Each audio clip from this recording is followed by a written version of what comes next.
we're going to be finishing off our P.Regalis bioactive enclosure. Let's go. So we've got the P.Regalis, the P.Regalis arboreal tarantula. I've always wanted one. I finally got given one by a good friend of mine, and we're building an elaborate bioactive Game of Thrones Season 8 style enclosure for him. I've already done the background, as you can tell, looks absolutely amazing. Whoop, whoop. And now we're going to be doing the hydroballs, basically the whole insides, and rehousing him in this one video. If you want to know more about the background, I'll link the video to that right there in the card above. Just click on that, it'll take you straight through to the background build. But this is the stuff we're going to need for this video. We've got some gravel that I've sterilised with F10. That's for the water layer. Do you know when you go camping and you've got the mesh screen? I've got some of that as a barrier between the gravel and the substrate. And for substrate, we've got a brick of cocoa fibre, loads of other bits and bobs, loads of leaf litter, loads of rotten wood, all to make a thriving cleanup crew. And for the cleanup crew, we're going to be using tropical grey wood lice and springtails. We've got loads of bits of bark, loads of bits of wood, with a fancy little gorgeous piece of moss on that. We've got a fake plant, just a fake plant to add a bit of prettiness in there. A fish tank ornament, because I think that would look quite nice in there. We've got my ex-girlfriend, we've got a skull, and awesome little water dish. Let's go. First step, let's build the substrate. 3 litres of water.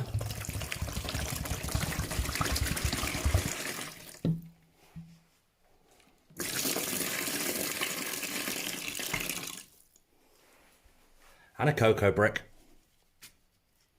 Sorted. That's going to expand up to 10 litres of substrate. Now I don't need 10 litres of substrate in this enclosure, but I'm sure going to find an excuse to use the rest. So what we're going to do, we've got our drainage layer. Again, it's just gravel that I've disinfected with F10. Got it nice and safe. Drained the water, kept running water through it and through it and through it until the water ran clear, and then do F10'd it. F10 is a reptile disinfectant. And then we just drop it in. Spread it around. Perfect. We get the mesh. I'm using 10 mesh here, the stuff you get in the doors. And the best way to cut this to size is to simply put it on the top. Measure its size, cut it around, done. Perfect. Now, the joy with this, I always cut it a centimetre bigger so it can wrap up the sides of it and stop the substrate going down. Let's fit it. So in theory, this should be the correct size, but I didn't take into consideration the background, so it's probably not. Oh no, it's good. There we go. It's just a case of lay it on there. Now the joy with that is to stop the substrate mixing in with the water, because the water is going to have the water layer is going to have a tiny little bit of water in there to add the humidity, but make it so the substrate isn't wet. Perfect. Substrate next. Now the cocoa fibre is now expanded to a point where I can deal with it, but there's other stuff I want to add into it. Now the cocoa fibre I've made is for a lot of different things, so I don't want to mix it all just for this, because that isn't suitable for what else I need it to. So I'm just going to drop it all in a big bucket, mix it all up with a load of other stuff. Got a bit of peat moss over in this corner. We've got our cocoa fibre here. Now as you can tell, look, it's not exactly wet, but that's what I wanted, because I don't want a massively wet substrate. So I'm just going to break that up, and the moisture that's in the wet stuff, that's going to be absorbed into it. So anyway, I've got my peat moss with some charcoal in it, and I'll put the charcoal in there just to neutralise the pH level for the isopods, because obviously with it being bioactive, it's going to have isopods in it. Clean the hand. Then I get a piece of wood, white rotten wood, and my trusty Jeremy Clarkson special, and I just keep hacking away just to get, obviously, bits and chunks of rotten wood. Now this is white rotten wood, so it just breaks apart quite happily. All the stuff that does break apart, I've already broke apart, so that's why I'm using the hammer. And I'll just get a bit more in there, just keep scraping it down. That'll do for now. And as you can tell, loads of bits of white rotten wood. And again, for the isopod care, that means the isopods are going to burrow down a little bit. They're going to keep the substrate aerated, And that right there only needs one more ingredient. Leaf litter. So if you struggle for leaf litter, then there's some on my eBay page. I'll stick a link in the comment section below and in the description. I'll just crumble it all up, stick it all in, break it all up, and mix it in again. Again, that's for the isopods. There we go. And that is what I'm left with. Bits of absolutely everything. All perfect substrate for the isopods. Let's get it in. Now, because I've got a white background, I don't want to like just chuck it in. I want to pack it down in all the corners to get it nice and compact in there. Oh, the door's shut. Nice and gentle, just get it nice and chucked into all the corners. There we go. It's going in there beautifully. Get it right down there. And a little bit more. I made the absolute perfect amount. Now you can higher it up at the back. You can stick it one corner a bit higher than the rest. You can do all that sort of stuff. Now, because I do eventually want live plants in here, I do want quite a deep substrate, but obviously I can't do it deep because the door's just there. So I'm going to do deeper at the back of the enclosure, only in the back one corner, and just pack it down, absolutely perfect. Get the last little dregs in there, and just sprinkle it over the top. Perfect. Let's get some decor in.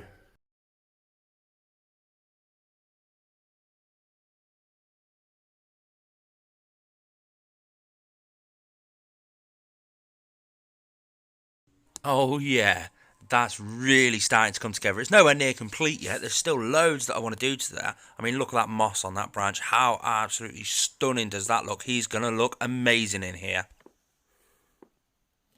Now it's a simple case of just add the cleanup crew. A little bit of water in this tub. That's just full, absolutely packed with springtails. So just drop the water straight in. There's the springtails in. And then this one is full of isopods.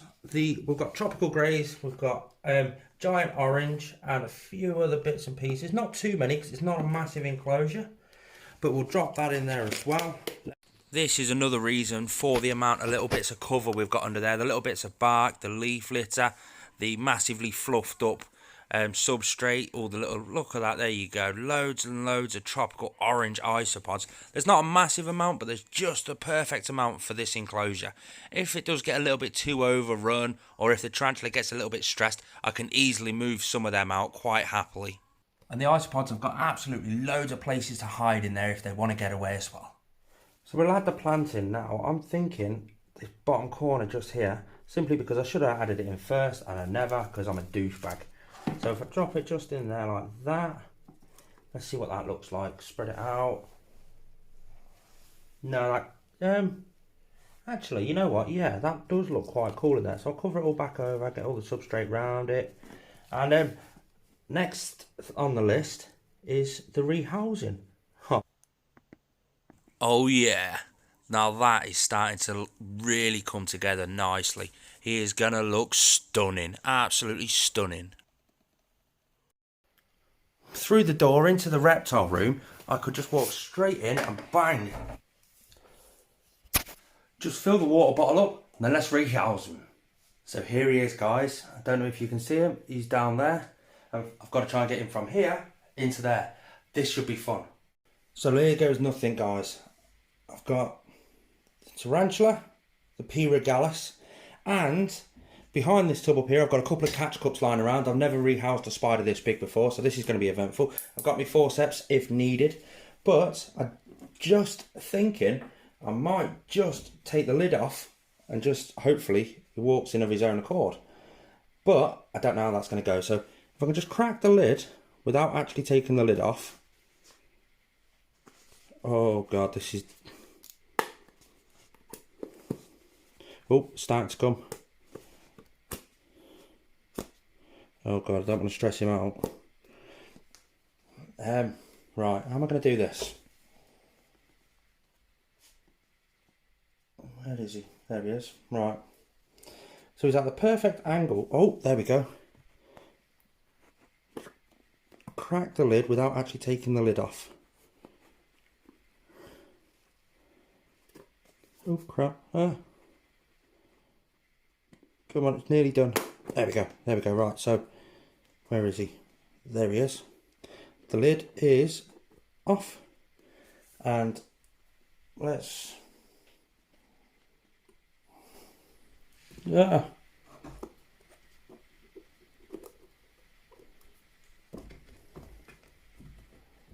Ah, crap. The door don't shut. Right. Take two. How are we going to do this?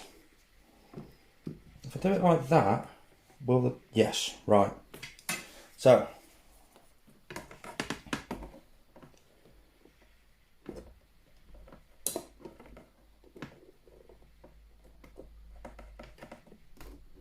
Right, there you go. So, let's see what happens now. I could always get that piece of cork back out of that tub if I need to.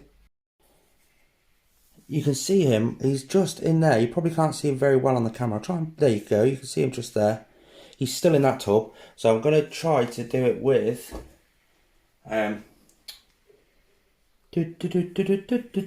Oh God, so when he gets in, how am I going to get that cut back out?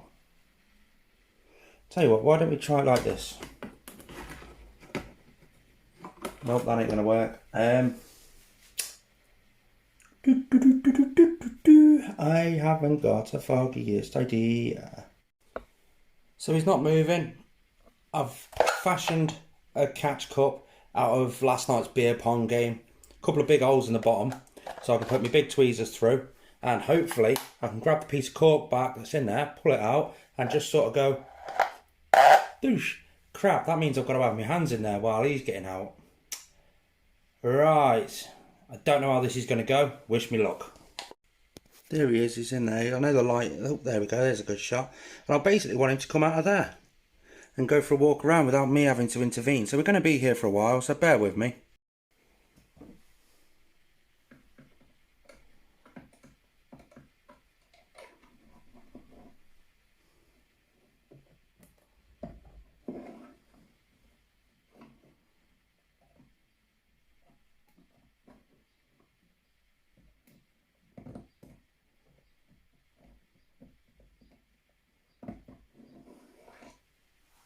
Okay then guys, so I've tried a few different things. Nothing's really working that'll keep me and the spider safe. So I'm going to leave him in this tub here. Leave the tub in the enclosure. Hopefully overnight he'll walk out of his own accord. I'll keep you all posted on how that goes. But thanks for watching. If you've enjoyed it, hit that thumbs up. Like, subscribe. You know the normal score by now. Peace out guys.